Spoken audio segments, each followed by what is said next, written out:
Hey guys, welcome to our delicious and I'm Aditi, and today I bring to you a dessert which you can make for upcoming New Year's Eve party or any occasion really. It's my strawberry Swiss roll. Soft vanilla cake with delicious strawberry and cream filling is sure to please people. It's very simple and quick to make, so let's get started. For the cake, in a bowl add in the egg whites and start whisking them with a beater. Once the egg whites get a little frothy, gradually start adding in the sugar till you reach stiff peaks. That's the point when you turn the bowl upside down, it should not fall. Keep the egg whites aside and in another bowl add in the egg yolks along with the sugar and whisk them a little. To the egg yolk mixture, add in the zest of an orange or a lemon. It adds great flavor to the cake. Also add in the milk, the vegetable oil and a splash of vanilla extract. Beat the mixture with the electric beater till the mixture becomes pale and frothy.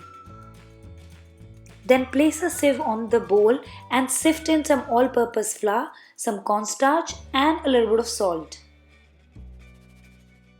Beat it in just until the flour is mixed. Don't overmix the batter. Scrape the bowl using a spatula and now it's time to fold in the whipped egg whites in 3 additions. Add 1/3 of the egg whites and gently fold them using cut and fold motion. This will prevent you from deflating all the air we whipped into the egg whites. Once all the egg whites are mixed in, this is what the consistency of the batter should look like. Now line a baking tray with some parchment paper. My tray is 10" by 14" but you can use a similar size tray that you have. Tip the batter into the lined tray and using a palette knife spread it around as evenly as possible. Tap the tray on the counter a few times to remove any air pockets and then put the tray into a preheated oven at 180 degrees Celsius for about 10 to 12 minutes. It's a pretty thin cake so it won't take too much time. You know it's done when a skewer inserted in the center comes out clean. Run a knife around the edges of the cake, place a clean kitchen towel on the cake and demold the cake onto the towel. Peel the parchment paper and place it back onto the cake. Now roll the cake along with the kitchen towel and let it cool for about 30 minutes. Meanwhile, let's prep our strawberries and make the filling.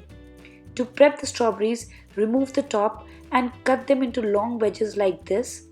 Continue doing this for the rest of the strawberries. For the filling, we'll whip up some cream. Start whipping the cream till it thickens slightly. Once there, add in the sugar and the vanilla extract. If you're using non-dairy cream, skip adding the sugar. Whip the cream until it reaches soft peaks. Once the cake is cooled, open it up and brush it with some simple syrup, which is just equal parts of water and sugar, heated until sugar is dissolved and cool.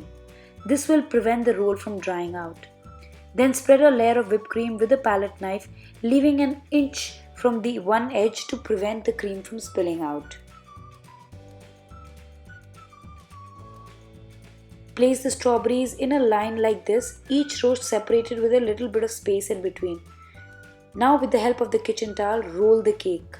Roll the cake in the parchment paper and back in the kitchen towel and place it in the fridge to chill for about 2 to 3 hours. Once the roll is chilled, cover it with some leftover whipped cream using a palette knife. Then take some desiccated coconut and cover the roll with it. The whipped cream will help it stick to the roll. Trim the end of the cake to get a cleaner look. Put the cream in a piping bag with a star tip or a rose tip and pipe any pattern on top of the roll that you like. To decorate on top, I'm using some strawberries and some fondant flowers. Arrange them on top of your Swiss roll in any pattern you like and your roll is ready to be served. It is such a delicious and easy to make recipe which requires only very few basic ingredients which are readily available. So I hope you give this one a try, and if you do, don't forget to share it with me on my Instagram, link to which is in the description box below. And if you still haven't subscribed, do hit that subscribe button and the bell icon next to it to get notified whenever a delicious recipe comes out. This is my last recipe for this year. I'll see you in 2019. Have a happy new year. Until next time. Bye bye.